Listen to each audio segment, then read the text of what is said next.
সমাগত ৰঙালী বিহু বিহুৰ এই প্ৰাক্ষণত ব্যস্ততাৰ অন্ত নাই তেজপুৰৰ শিল্পী দম্পতি পুষ্পেন্দ্ৰ বৰা আৰু জামিনী বৰা।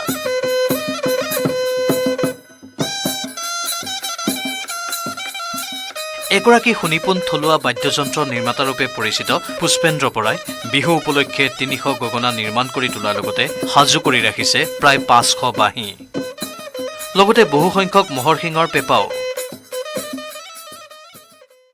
মই বৰ্তমান এই বাঁহী, পেঁপা, গগনা, সুতুলি, একতাৰা, দুতৰা, ডগৰ, অসমীয়া বাদ্যযন্ত্ৰৰ সমস্ত বস্তু মই বনাই আছোঁ। এইবাৰ গগনা মই ৩০০ গগনা বনাইছোঁ বিহুৰ কাৰণে। বাঁহী প্ৰায় ২০০মান বনোৱা হৈছে। মহৰ শিঙৰ পেঁপা এতিয়ালৈকে ১০-১২ যোৰ বিক্ৰী হৈ গৈছে আৰু অৱশিষ্ট মই এতিয়া বনাই আছোঁ। লকডাউনৰ ফলত বিগত ২ বৰ্ষত অধিকাংশ বিহুৰ বাদ্যযন্ত্ৰ বিক্ৰীৰ পৰিৱৰ্তে নিৰ্মাণৰত অৱস্থাতেই দমাদমে পৰি থাকিল ঘৰতেই। অৱশ্যে এইবেলি আমেৰিকাৰ প্ৰৱাসী অসমীয়াৰ অৰ্ডাৰ লাভ কৰিছে তেওঁ। মই এতিয়া বিদেশলৈ নিয়াৰ মোলৈ অৰ্ডাৰ আহিছে, নিবলৈ অহা নাই, খবৰ আহিছে আৰু তেওঁলোকে নিব। এতিয়া বিশেষকৈ আমেৰিকালৈ পেঁপা, দুযোৰ পেঁপা নিয়াৰ এটা ব্যৱস্থা হৈছে। আমেৰিকাৰ পাৰ্টি আহিব, তেওঁলোকে নিবহি। তাৰপিছত লগতে গগনা আৰু বাঁহী তেওঁলোকে মোলৈ খবৰ পঠাইছে।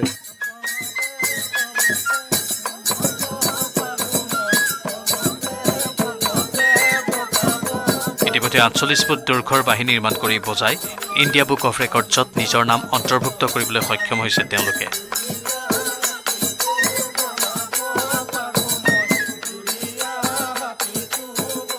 তেজপুৰৰ পৰা Hemanta Kumar Nath, news ১৮, Assam north east.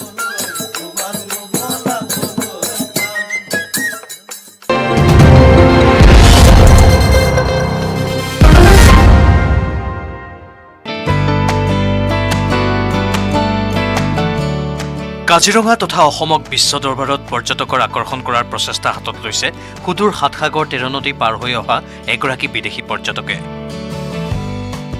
ইউৰোপৰ পৰা অহা স্লোভাকিয়ান আৰ্টিষ্ট ইয়ানা বেডেনুৰভাই বিগত ১৪ দিনে অসমৰ পৰ্যটনস্থলীসমূহ পৰিভ্ৰমণ কৰি তেওঁ সংগ্ৰহ কৰিছে পৰ্যটকক আকৰ্ষণ কৰিব পৰা দৃশ্য।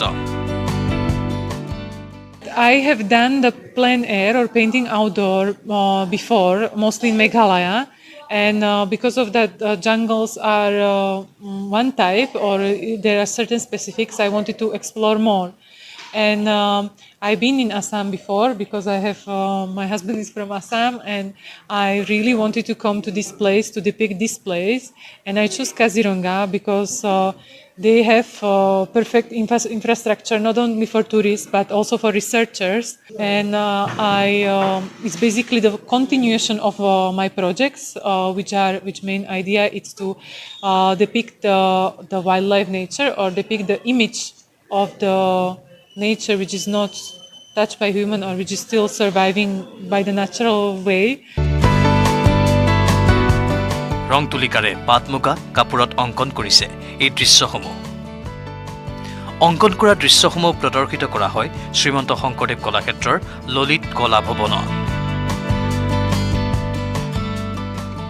এই যিখিনি আৰ্টৱৰ্ক আপোনালোকে ইয়াত দেখা পাইছে, সেই আৰ্টৱৰ্কখিনি বেচিকেলি আমাৰ ট্ৰেডিশ্যনেল যিটো আমাৰ সাঁচিপাতত যোনটো আঁকে হেঙুল হাইতাল, তো এই পিগমেণ্টেদি আঁকা হৈছে পেইণ্টিংখিনি। আৰু পেইণ্টিংখিনিত যিখিনি কাপোৰ ব্যৱহাৰ কৰা হৈছে এইখিনি হ'ল আমাৰ মুগা বা এৰী চিল্ক, আমাৰ এইখিনি ব্যৱহাৰ কৰা হৈছে। আৰু মই বেচিকেলি এণ্টাৰ বস্তুটোৰ মই ভিডিঅ' আৰু ফটো ডকুমেণ্টেশ্যনৰ কাৰণে মই গৈছিলোঁ একচুৱেলি, আৰু মই মোৰো এটা বহুত বেলেগ ধৰণৰ এক্সপিৰিয়েঞ্চ হ'ল। আৰু এই গোটেই আৰ্টৱৰ্কখিনি এইখিনি ইউৰোপিয়ান বেলেগ বেলেগ কাণ্ট্ৰিজত, স্লোভাকিয়া হওক, চেক ৰিপাব্লিক হওক বা পোলেণ্ড হওক বা যিখিনি কাণ্ট্ৰি আছে, তো এই কাণ্ট্ৰিখিনিত আমি এক্সিবিশ্যন হ'ব।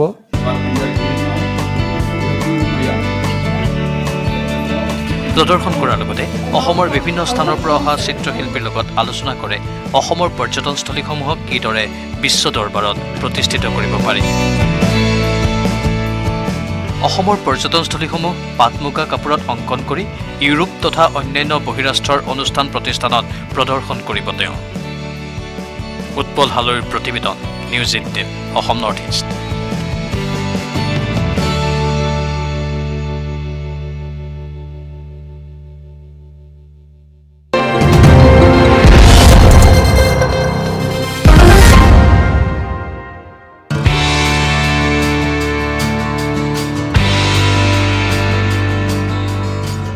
অসমৰ বৰেণ্য বিহু শিল্পী বিপুল চেতিয়া ফুকন আৰু কলিয়াবৰৰ বিশিষ্ট শিল্পী গোবিন্দ ফুকনলৈ মুক্তিযোদ্ধা কমল চন্দ্ৰ মহন্ত সোঁৱৰণী বঁটা প্ৰদান। মুক্তিযোদ্ধা সত্ৰাধিকাৰ শিক্ষক কমল চন্দ্ৰ মহন্ত সোঁৱৰণী মঞ্চৰ উদ্যোগত বৰলুইত কলাকৃষ্টি বিকাশ কেন্দ্ৰৰ ব্যৱস্থাপনাত নিউ গুৱাহাটী ৰঙালী বিহু সন্মিলন GLP ছ'চিয়েল চাৰ্কল ব্যতিক্ৰম মাছটোৰ সহযোগত কলিয়াবৰ মহাবিদ্যালয় প্ৰেক্ষাগৃহত অনুষ্ঠিত হয় এই বঁটা প্ৰদান কাৰ্যসূচী।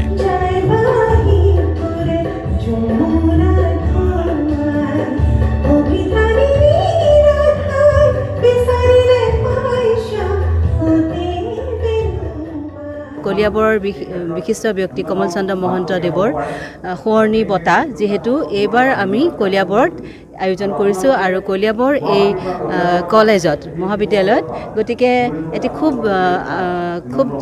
গাম্ভীৰ্যপূৰ্ণ এটা অনুষ্ঠান হৈছে। ইয়ালৈ বিশিষ্ট ব্যক্তিসকল আহিছে, গুৱাহাটীৰ পৰা আহিছে সকলো ব্যক্তি যিসকল নিমন্ত্ৰিত আৰু লগতে বহু শিল্পী ইয়ালৈ আহিছে। গতিকে কলিয়াবৰৰ কাৰণে এইটো এটা খুব গৌৰৱৰ দিন, আজি খুব আনন্দৰ দিন। গতিকে আমাৰ খুব ভাল লাগিছে এনেকৈ সকলোৰে সহযোগিতাত, কলিয়াবৰ ৰাইজৰ সহযোগিতাত এই অনুষ্ঠানটো সাফল্যমণ্ডিত হৈছে বুলি ভাবিছোঁ আৰু আপোনালোকৰ সহায় সহযোগিতাৰ কাৰণে ধন্যবাদ জনাইছোঁ। গতিকে প্ৰতি বছৰে এনেকৈ লোকশিল্পীসকলক আমি বঁটা প্ৰদান কৰি উৎসাহিত কৰাৰ প্ৰয়াস আৰু এই কলা সংস্কৃতিক জীয়াই ৰখাৰো এটা প্ৰয়াস।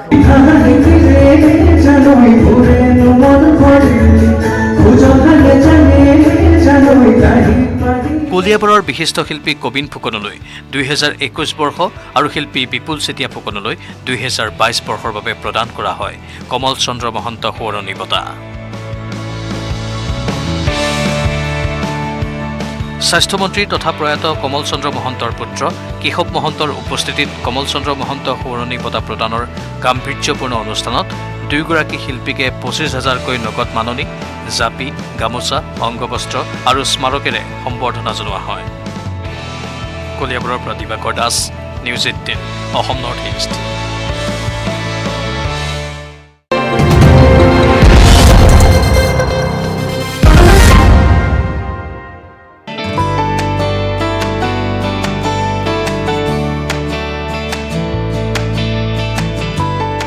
মাজুলীৰ বনগাঁও গাঁও পঞ্চায়তৰ অন্তৰ্গত 13 নং চামগুৰি বনিয়া প্ৰাথমিক বিদ্যালয় ছাত্ৰ ছাত্ৰী তথা সমগ্ৰ বনগাঁও অঞ্চলৰ বিভিন্ন বিদ্যালয়ৰ ছাত্ৰ ছাত্ৰীসকলৰ বাবে বিশেষ কৰ্মশালাৰ আয়োজন কৰিছে বিদ্যালয়খনৰ প্ৰধান শিক্ষয়িত্ৰী ৰুণুমা হাজৰিকা ভৰালীয়ে। মাজুলীৰ এগৰাকী চিত্ৰশিল্পী বীৰেন শইকীয়াক আমন্ত্ৰণ কৰি চিত্ৰাংকনৰ কৰ্মশালা প্ৰদান কৰাৰ লগতে বিদ্যালয়ৰ শিক্ষকসকলেও ছাত্ৰ ছাত্ৰীসকলক নিয়মিত পাঠদান কৰাইছে। পৰীক্ষাৰ পাছত বন্ধৰ দিনকেইটাত ছাত্ৰ ছাত্ৰীসকলক ব্যস্ত কৰি ৰখাৰ উদ্দেশ্যে তথা কোভিড পৰিস্থিতিত আধৰুৱা হৈ ৰোৱা পাঠ্যক্ৰমৰ শিক্ষা প্ৰদানৰ বাবে বিদ্যালয়খনৰ তথা অঞ্চলটোৰ ৬২গৰাকী ছাত্ৰ ছাত্ৰীৰ বাবে এক কৰ্মশালাৰ আয়োজন কৰা হৈছে। আমাৰ 13 নং চামগুৰি বনিয়া প্ৰাথমিক বিদ্যালয়ত এই কৰ্মশালাখনি 24 মাৰ্চৰ পৰা আৰম্ভ হৈছে। এই কৰ্মশালা 7 এপ্ৰিললৈকে চলিব। এই 15 দিন আমি কাৰ্যসূচী গ্ৰহণ কৰিছোঁ। এই আমাৰ বিদ্যালয়ৰ লগতে কাষত থকা বিদ্যালয়সমূহৰ ছাত্ৰ ছাত্ৰী আৰু অঞ্চলৰ ছাত্ৰ ছাত্ৰীয়ে ইয়াত অংশগ্ৰহণ কৰিছে। আমি ভাবিছোঁ এই কৰ্মশালাৰ দ্বাৰাই কোভিড মহামাৰীৰ সময়ত ছাত্ৰ ছাত্ৰীৰ যি শিক্ষা আধৰুৱা হৈ গৈছিলে সেই আধাৰখিনি কিঞ্চিতমান হ'লেও পূৰণ হ'ব বুলি আশা কৰিছোঁ আৰু সেই আশাই বুকুত বান্ধি এই কৰ্মশালাখিনি মই আৰম্ভ কৰিছোঁ। য'ত চিত্ৰাংকনকে ধৰি ৰচনা, কবিতা তথা ছাত্ৰ ছাত্ৰীয়ে বুজি নোপোৱা পাঠ্যক্ৰমৰ শিক্ষা গ্ৰহণ কৰিব পাৰিব। 15 দিনীয়াকৈ অনুষ্ঠিত কৰা কৰ্মশালা অহা 7 এপ্ৰিলত সমাপ্ত হ'ব। ইয়াত ছবি শিকিবলৈ আহিছোঁ।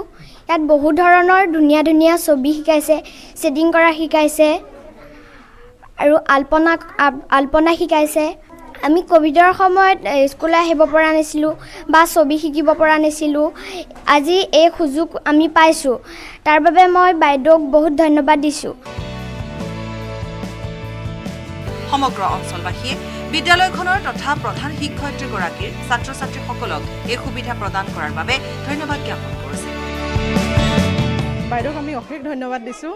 তেওঁ আমাৰ সন্তানসকলক এনেকৈ সুবিধা দিয়াৰ কাৰণে 15 দিনীয়া চিত্ৰাংকন প্ৰতিযোগিতাৰ তেওঁলোকে এতিয়া বহুত শিকিব বুলি আমি আশা ৰাখিছোঁ। মাজুলীৰ পৰা Bhaskar Jyoti Kataki report, News 18 Assam north east.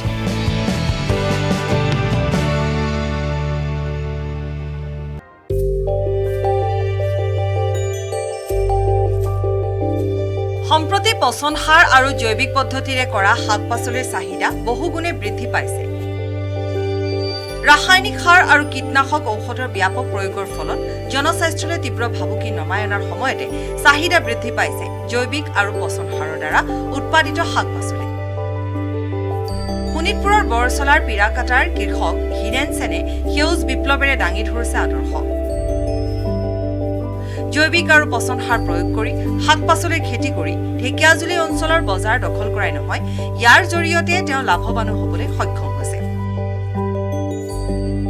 শাক পাচলিৰ খেতি কৰি বৰচলাৰ পিৰাকাটাৰ কৃষক হীৰেন সেনে নিজে স্বাৱলম্বী হোৱাৰ লগতে আন 10 জনক দিছে কৰ্মসংস্থাপন। হীৰেন সেনে বৰ্তমান কেপচিকাম, ষ্ট্ৰবেৰী, অমিতা খেতিৰে লাভৰ মুখ দেখিছে। এটা পকা অমিতা 100 টকা পৰ্যন্ত বিক্ৰী হৈছে। কেপচিকাম পাইকাৰী দৰত প্ৰতি কেজিত 50 টকাকৈ বিক্ৰী হৈছে। আৰু ষ্ট্ৰবেৰীও বজাৰত সন্তোষজনক লাভ বুলিও তেওঁ জানিবলৈ দিছে। এই ষ্ট্ৰবেৰীটো আমাৰ ইয়াতে বিক্ৰী হৈ আছে এতিয়ালৈকে, কিন্তু নেক্সট গুৱাহাটীলৈকে পঠোৱাৰ চিন্তা কৰিছোঁ, কাৰণ মাল অভাৰ হৈছে ইয়াত, মানে আপোনাৰ মাৰ্কেটটো অলপ হেৰি হৈছে আৰু কেইবাজনেও কৰিছেতো। সৰু ঢেকীয়াজুলিৰ নিচিনা সৰু এটা হেৰিত ইমান বিক্ৰী কম হৈছে, গতিকে আপোনাৰ সোমবাৰৰ পৰা তেজপুৰত গৈছে আৰু অহাকালিৰ পৰা গুৱাহাটীত এটা পাৰ্টীয়ে গুৱাহাটীত লৈ যাব। নাই, মাৰ্কেট ভাল, এতিয়া মাৰ্কেট ভাল। আপোনাৰ 50 টকা, 45 টকা, 55 টকা এনেকৈ গৈ আছে কেপচিকাম। অমিতাটো পকাব পাৰিলে এটা অমিতা 100 টকা যায়, 80 টকা যায়, আৰু এনে কেজি হিচাপে বিক্ৰী কৰিলে 20 টকা, 18 টকা এনেকৈ বিক্ৰী হৈ আছে। খেতিত যথেষ্ট লাভ আছে, খেতিত মানুহ আগবাঢ়ি আহক। খেতিত যথেষ্ট পইচা আছে আৰু খেতি কৰি মানুহ স্বাৱলম্বী হ'ব পাৰিব, পৰিয়াল চলাই একদম ধুনীয়াকৈ থাকিব পাৰিব। গোটেই জৈৱিক, মেটেকা আৰু আপোনাৰ গোবৰ সাৰ এইবিলাকৰ পৰাই হেৰি কৰি, মেটেকা আমি পচাই লওঁ। তেতিয়া ৰাসায়নিক সাৰটো হ'ল আপোনাৰ লাইফটো কম থাকে, এটা গছৰ সোনকালে শেষ হৈ যায়। আৰু আপুনি যদি আমি হেৰি ব্যৱহাৰ কৰোঁ, পচন সাৰ ব্যৱহাৰ কৰোঁ, তেতিয়া লাইফটো অলপ ডাঙৰ হেৰি থাকে আপোনাৰ। আৰু বস্তুবিলাক, খাদ্য বস্তুবিলাক পচি নাযায়। আমাৰ আইটেমবিলাক যে এসপ্তাহ থাকিলেও আপোনাৰ বস্তু পচি নাযাব, উইদাউট ফ্ৰিজত থ'লেও নপচে। ডিমাণ্ড নিশ্চয় ডিমাণ্ড আছে, আমাৰ মালৰ ডিমাণ্ড আছে। মই নতুন প্ৰজন্মক কওঁ, প্ৰত্যেকৰেই অলপ হ'লেও মাটি আছে, খেতি ষ্টাৰ্ট কৰক। আৰু খেতিত যে মানুহ এটা সুস্বাস্থ্য পাব, সুপৰিয়াল পাব, আপোনাৰ এটা পৰিয়াল ধুনীয়াকৈ চলিব পাৰিব, কাৰো তাত হাত পাতিব নালাগে।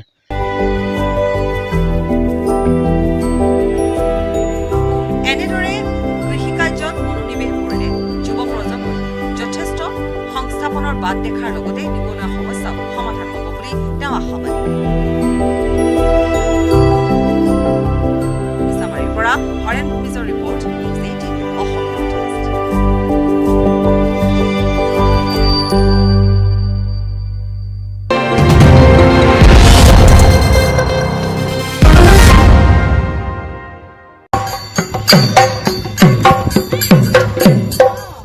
দুৱাৰদলিত বাপুতি সাহোন ৰঙালী। 2 বছৰে কোভিড-সৃষ্ট পৰিৱেশৰ বাবে উলহ মালহেৰে উদযাপন কৰিব পৰা হোৱা নাছিল ৰঙালী বিহুটি। কিন্তু এইবেলি কথা সুকীয়া, ইতিমধ্যে অসমীয়া ডেকা গাভৰু সকলো সাজু হৈছে বিহুলৈ বুলি।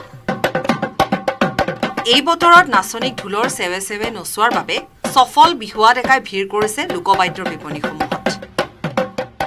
এয়া টিয়কৰ কাকজানৰ দিগ্বিজয় বাদ্য ভাণ্ডাৰৰ দৃশ্য। স্বাভাৱিকতে শিৱসাগৰৰ ফুলপানী চিগাৰ ঢোলৰ কথা সুকীয়া, যদিও দিগ্বিজয় বাদ্য ভাণ্ডাৰৰ এক সুকীয়া নাম আছে। বিগত 40 বছৰে এইসকল শিল্পীয়ে অসমৰ বিভিন্ন প্ৰান্তত প্ৰয়োজন অনুসৰি যোগান ধৰি আহিছে ঢোল বাদ্য। আগবঢ়াইছো দিগন্ত হাজৰিকাৰ এক ৰিপৰ্ট। চাওক যিহেতু দুৱাৰদলিত হেঁপাহৰ ৰঙালী ইতিমধ্যে সকলোৰে মাজত বহাগ বিহুক আদৰিবৰ বাবে সকলোৰে মাজত ব্যস্ততা বাঢ়িছে আৰু সমান্তৰালভাৱে আমি যদি এই মুহূৰ্তত কওঁ যে ঢোলৰ গুমগুমনি উঠিছে, চৌদিশে ঢোলৰ গুমগুমনি উঠিছে আৰু বহাগৰ বিহুৰ কাৰণে সকলোৱে আশা কৰে ফুলপানী ছিগাৰ ঢোলৰ এটা সুকীয়া নাম আছে। কিন্তু আমি আজি আন এখন ব্যতিক্ৰমী লোকশিল্পী বাদ্যৰ ভাণ্ডাৰ দেখুৱাম, লোকবাদ্য ভাণ্ডাৰ দেখুৱাম। ইয়াতে যথেষ্ট গ্ৰাহকৰ ভিৰ দেখিবলৈ পোৱা গৈছে। যোৰহাটৰ কাকজান অঞ্চলৰ এজন লোকশিল্পী, তেওঁ যিগৰাকী শিল্পীয়ে আজি প্ৰায় 40 বছৰ ইয়াতে ঢোল তৈয়াৰ কৰি আহিছে আৰু যথেষ্ট সমাদৰ আছে। এইখন দিগ্বিজয় বাদ্য ভাণ্ডাৰ নামৰ এই প্ৰতিষ্ঠানটোৰ পৰা অসমৰ বিভিন্ন প্ৰান্তলৈ ঢোল যায়, লতাশিল খেলপথাৰলৈ ইয়াৰ পৰা ঢোল যায় আৰু ঢোলৰ আচলতে কিছু কথা থাকে যে কঁঠালৰ খোলা বা চাৱনী, এই বহু কথা থাকে আৰু যাক লৈ আচলতে তেখেতসকলৰ মাজত যথেষ্ট জনপ্ৰিয়তা আছে। তেতিয়া আপুনি ঢোল চোৱাবলৈ আনিছে নেকি? মানে ইয়ালৈ আগৰো আনে নে? আগতে এই প্ৰথম আনিছে। মানে বহাগ বিহু আহিছে যে ঢোলটো লাগিব হয়নে? আপুনি বজাই নাই? বজাই। মই এই দিগ্বিজয় বাদ্য ভাণ্ডাৰ আছে, বৰ শ্ৰদ্ধানিকা আছে। কেনেকুৱা, কিমান এইবাৰ ঢোল বনোৱা হৈছে? এইবাৰ মোটামুটি ভালেই, যোৱা দুবছৰটো লকডাউনে মাৰিলে, কিন্তু এইবছৰ মোটামুটি যথেষ্ট ভালেই দেখিছোঁ। মানে একদম দিনে নিশাই পুৰা কাম চলি আছে? নিশাই পুৰা কাম চলি আছে, ৰাতি দিন কথা নাই, কাম চলিয়ে আছে। এইবাৰ কেনেকুৱা ঢোলৰ চাহিদা বাঢ়িছে? কঁঠালৰ খোলা, চাম কাঠৰ খোলা কেনেকুৱা? কঁঠালৰ চাহিদাটো বেছিকৈ বাঢ়িছে, কাৰণ চামৰ আগতে বিকিছিলোঁ, কিন্তু চামৰ চাহিদাটো কমিব, এতিয়া কঁঠালৰ খোলাটো বেছিকৈ লাগে মানুহক। যথেষ্ট গ্ৰাহক কিবা যথেষ্ট বেছি? যথেষ্ট বেছি। আপোনাৰ থিয় হৈ দিলে ভাল হ'ব। মই দামটো অলপ জনাই ল'ব বিচাৰিছোঁ। দিগ্বিজয় বাদ্য ভাণ্ডাৰত যিহেতু মই পূৰ্বতে উল্লেখ কৰিছোঁ যে ঢোলৰ চাহিদা যথেষ্ট বেছি এইখন বাদ্য ভাণ্ডাৰত। ইয়াৰ এটা সুকীয়া নাম আছে, এইটো কিমান দাম? আপোনাৰ কি নাম ক'লে? মোৰ নিজৰ নাম বিশ্বজিৎ দাস। বিশ্বজিৎ দাস। আৰু বিশ্বজিৎ দাসৰ এইটো দাম কিমান ক'লে? 2500 টকা। আপোনাৰ ইয়াত চবচে দামী কোনটো ঢোল আছে? যদি সেই দামী ঢোলটো যদি এই মুহূৰ্তত দেখুৱাব পাৰোঁ, আৰু যিটো ঢোলৰ গুমগুমনিত নাচনীৰ কঁকাল 7-8খন কৰিব লাগিব। 7,500 টকা। কিমান টকা? 7,500 টকা। এইটো ইমান দাম বেছি কিয়? ইমান দাম বেছি, সম্পূৰ্ণ কঁঠালৰ সাৰৰ ঢোল। কঁঠালৰ খোলা? কঁঠালৰ খোলা। চাৱনী? চাৱনী মোৰ ইয়াত 2500 টকা চলি আছে। 2500 টকা চাৱনী? 2500 টকা চাৱনী। ধন্যবাদ জনাইছোঁ। মই দেখুৱাইছোঁ যিসকল শিল্পী আছে তেখেতসকলে ইতিমধ্যে ব্যস্ত, পুৱাৰ পৰা গধূলিলৈকে এনেধৰণে ব্যস্ততা দেখিবলৈ পোৱা গৈছে। মই অকণমান আপোনাৰ ওচৰলৈ আহিছোঁ। ঘৰ ইয়াতে নে? পিৰাকটা। ঢোল কিনিবৰ কাৰণে আহিছে? আমি দিগ্বিজয় বাদ্য ভাণ্ডাৰলৈ ঢোল কিনিবৰ কাৰণে আহিলোঁ, যিহেতু বিহু পাইছেহি। গতিকে এই বাপতি সাহোন আমি বিহুটোক আদৰিব লাগিব। সেইকাৰণে দিগ্বিজয় বাদ্য ভাণ্ডাৰলৈ আমি আহিছোঁ। এতিয়া ভাল ঢোল মানে ক'ত পায় বিচাৰি আহোঁতে দেখিলোঁ যে দিগ্বিজয় বাদ্য ভাণ্ডাৰে মানে এক উৎকৃষ্ট বাদ্য ভাণ্ডাৰ ঢোল বাদ্যৰ কাৰণে। গতিকে সেইকাৰণে আমি দিগ্বিজয় বাদ্য ভাণ্ডাৰলৈ আহিছোঁ। আপুনি ঢোল কিনিবৰ কাৰণে? হয়, মই ঢোল কিনিবৰ কাৰণে। আপুনিও ঢোল দিব? মই ঢোল এটা নিম বুলি আহিলোঁ কঁঠালৰ, তাকে আহি চাই আছোঁ কি পাৰোঁ। এতিয়া দাম দৰ মাৰি পেলাই তেখেতে 8,000 দাম কৈছে, এইটো দাম তাকে মই 7,000লৈকে দিছোঁ। কিমান কি কৰিব পাৰে চাই লওঁ। মানে ঢোল লাগিবই এইবাৰ? ঢোল লাগিবই, 2 বছৰ ঢোল বজোৱা নাই, এইবাৰ ঢোলটো অকণ বজাম বুলি ভাবিছোঁ।